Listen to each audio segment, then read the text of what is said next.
Carl Bernstein is alongside me today to add his wisdom to what has been going on with this NBC News crisis. But let's set our scene here for a moment, because really almost everybody in the news industry has weighed in on the Brian Williams controversy, except for Brian Williams. The newsman at the center of it all has yet to utter a peep since his self-imposed suspension, even as new allegations against Williams are surfacing nearly every day. My sense is that he's not being allowed to speak by NBC, and sources at the network tell me the fact-checking investigation into his past claims is, quote, nowhere near done. Now, while there are some who think Williams should get a break, get a second chance, others say he should not return to the chair.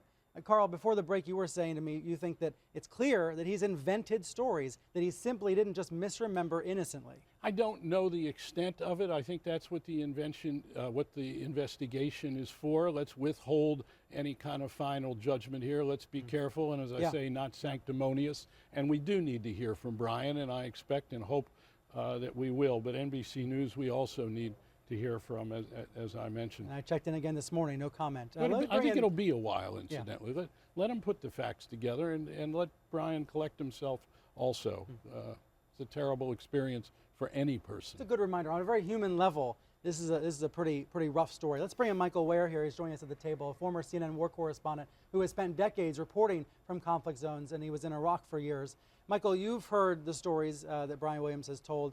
Do they sound like tall tales to you? Do they sound like something more than that? Well, put it this way, it eludes my understanding to see what it is that Brian Williams is saying about this conflation of this notion that he was in this helicopter that he was never in.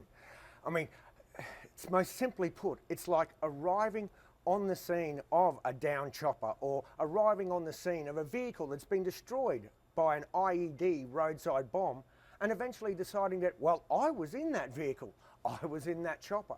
I just don't see how that happens. Somehow or other, Brian Williams has committed a fraud of memory, either upon himself or at worst, upon all of us. Have you ever been in the field and found yourself wanting to take it a step beyond what's actually true? Or is it true that war correspondents actually understate what happens to them, rather than overstate it? Well, look, it's a hard-won right of every old veteran to embellish the story as each year passes at each reunion.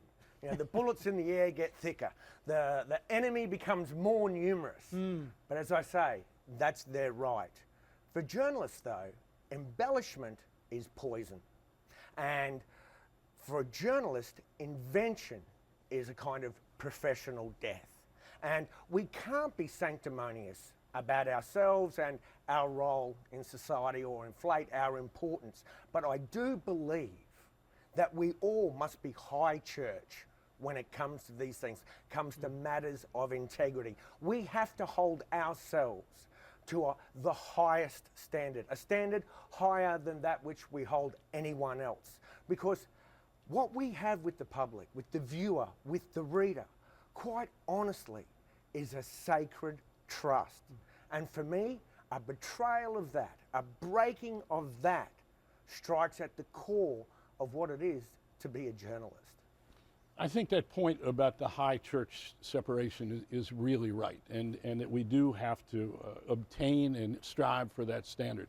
One of the things, again, that I think and hope that will be looked at is what is the standard of news? What is it that we're putting on the air? Let's forget about Brian Williams for a moment, but let's look at his show.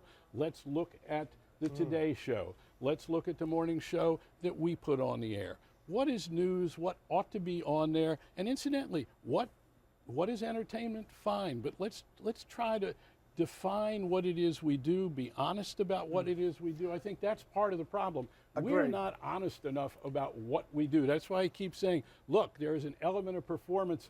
Walter Cronkite knew that he had a certain delivery that was about performance. This is part of what we do on television.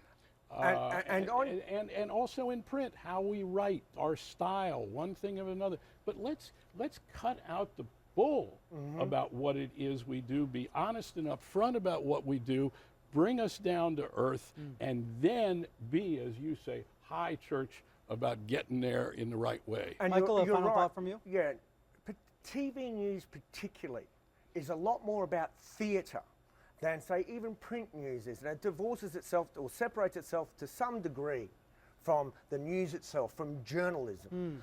Well, unless you read the New York Post every day. Well, there you go. And hasn't Col Allen's New York Post and been some of the vitriolic? other and it's not the only one. They're not just Murdoch papers. You're right. We have to take a hard look, Right. look at what we do, and this is an occasion to do that. Absolutely. Hopefully, this will be an opportunity for reflection across our industry. And one of the questions we need to ask, perhaps coming out of this, is to what degree do we decide what is the news and how we define that, and to what degree we lead our viewers and readers, and to what degree we react to them? Because let's face it, news these days is so ratings driven by necessity. It's about the matter of our relationship with those ratings and that business necessity. That's also in jeopardy right now. And never could trust in journalism be more important than it is now.